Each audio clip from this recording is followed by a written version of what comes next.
शनिवार की व्रत कथा। एक समय स्वर्गलोक में सबसे बड़ा कौन के प्रश्न पर 9 ग्रहों में विवाद हो गया। विवाद इतना बढ़ा कि परस्पर भयानक युद्ध की स्थिति बन गई।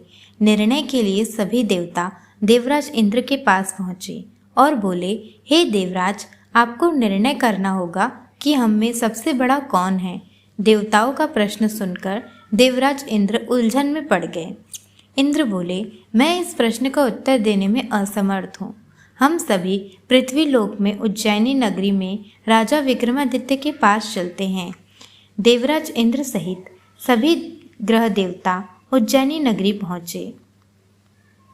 महल में पहुंचकर जब देवताओं ने उनसे अपना प्रश्न पूछा तो राजा विक्रमादित्य भी कुछ देर के लिए परेशान हो उठे, क्योंकि सभी देवता अपनी अपनी शक्तियों के कारण महान थे। किसी को भी छोटा या बड़ा कह देने से उनके क्रोध के प्रकोप से भयानक हानि पहुंच सकती थी। अचानक विक्रमादित्य को एक उपाय सूझा और उन्होंने विभिन्न धातुओं स्वर्ण, रजत, कांसा, तांबा, सीसा, रागा, जस्ता, अभ्रक व लोहे के 9 आसन बनवाए। धातुओं के गुणों के अनुसार सभी आसनों को एक दूसरे के पीछे रखवाकर उन्होंने देवताओं को अपने अपने सिंहासन पर बैठने को कहा। देवताओं के बैठने के बाद राजा विक्रमादित्य ने कहा, आपका निर्णय तो स्वयं हो गया। जो सबसे पहले सिंहासन पर विराजमान है वही सबसे बड़ा है। राजा विक्रमादित्य के निर्णय को सुनकर शनिदेव ने सबसे पीछे आसन पर बैठने के कारण अपने को छोटा जानकर क्रोधित होकर कहा, राजा विक्रमादित्य, तुमने मुझे सबसे पीछे बिठाकर मेरा अपमान किया है।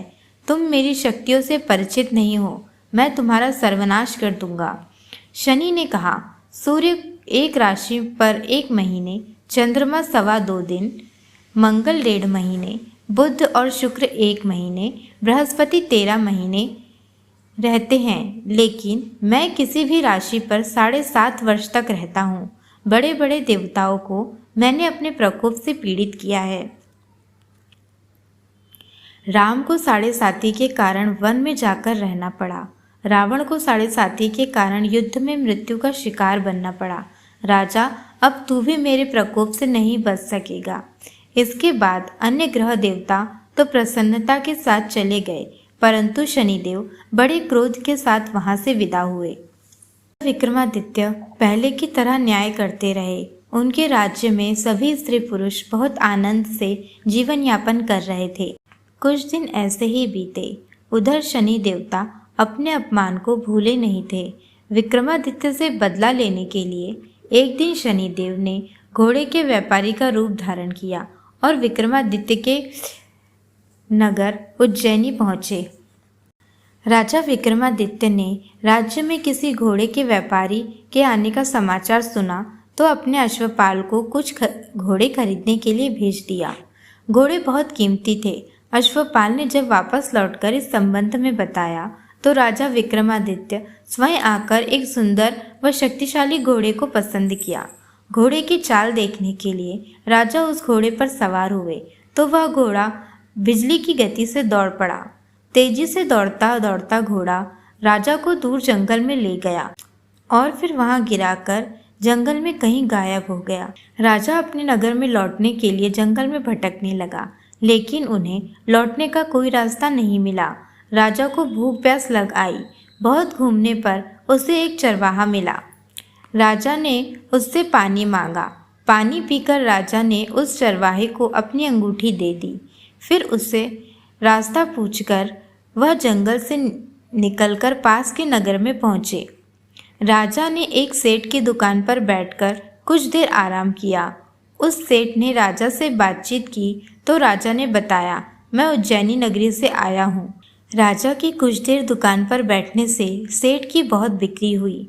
सेठ ने उस राजा को भाग्यवान समझा और खुश होकर अपने घर भोजन के लिए ले गया। सेठ के घर सोने का एक हार खूंटी पर टंगा था। राजा को उस कमरे में छोड़कर सेठ कुछ देर के लिए बाहर गया। तभी आश्चर्यजनक घटना घटी। राजा के देखते देखते सोने के उस हार को खूंटी निगल गई। सेठ ने कमरे में लौटकर हार को गायब देखा तो चोरी का संदेह राजा पर ही किया, क्योंकि उस कमरे में राजा ही अकेला बैठा था। सेठ ने अपने नौकरों से कहा, इस परदेसी को रस्सी से बांधकर नगर के राजा के पास ले चलो। राजा ने विक्रमादित्य से हार के बारे में पूछा तो उन्होंने बताया कि देखते ही देखते खूंटी हार को निगल गई। इस पर राजा ने क्रोधित होकर चोरी करने के अपराध में विक्रमादित्य के हाथ पैर कटवाने का आदेश दे दिया। राजा विक्रमादित्य के हाथ पांव काटकर उसे नगर की सड़क पर छोड़ दिया गया। कुछ दिनों बाद एक तेली उन्हें उठाकर अपने घर ले गया और कोल्हू पर बिठा दिया। राजा आवाज देकर बैलों को हाँकता रहता। इस तरह तेली का बैल चलता रहता और राजा को भोजन मिलता रहता। शनि के प्रकोप से 7.5 पूरी होने पर वर्षा ऋतु प्रारंभ हुई। राजा विक्रमादित्य एक रात मेघ मल्हार गा रहा था। तभी नगर की राजकुमारी मोहिनी रथ पर सवार उस तेली के घर के पास से गुजरी।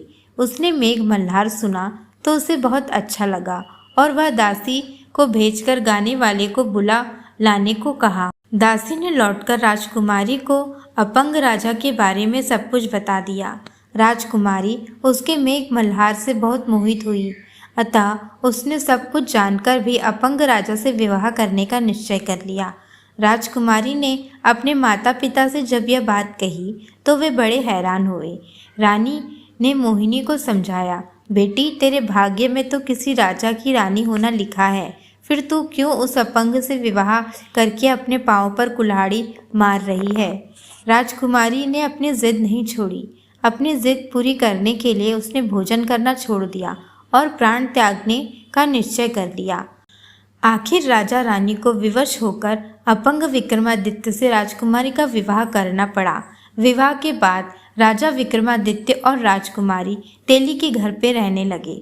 उसी रात स्वप्न में शनिदेव ने राजा से कहा, राजा तुमने मेरा प्रकोप देख लिया, मैंने तुम्हें अपने अपमान का दंड दिया है।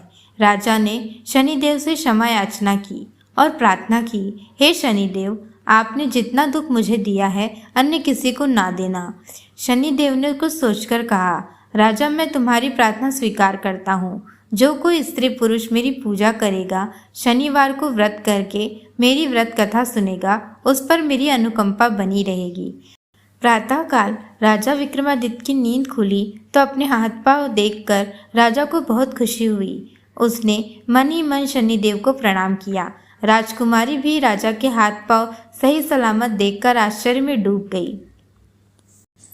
तब राजा विक्रमादित्य ने अपना परिचय देते हुए शनिदेव के प्रकोप की सारी कहानी सुनाई। सेठ को जब इस बात का पता चला तो वह दौड़ता हुआ तेली के घर पहुंचा और राजा के चरणों में गिरकर क्षमा मांगने लगा। राजा ने उसे क्षमा कर दिया क्योंकि यह सब तो शनिदेव के प्रकोप से हुआ था। सेठ राजा को अपने घर ले गया और भोजन कराया। भोजन कराते समय वहाँ एक आश्चर्यजनक घटना घटी। देखते ही देखते उस खूंटी ने हार को उगल दिया। सेठ ने अपनी बेटी का विवाह भी राजा के साथ कर दिया और बहुत सारा स्वर्ण आभूषण देकर राजा को विदा किया।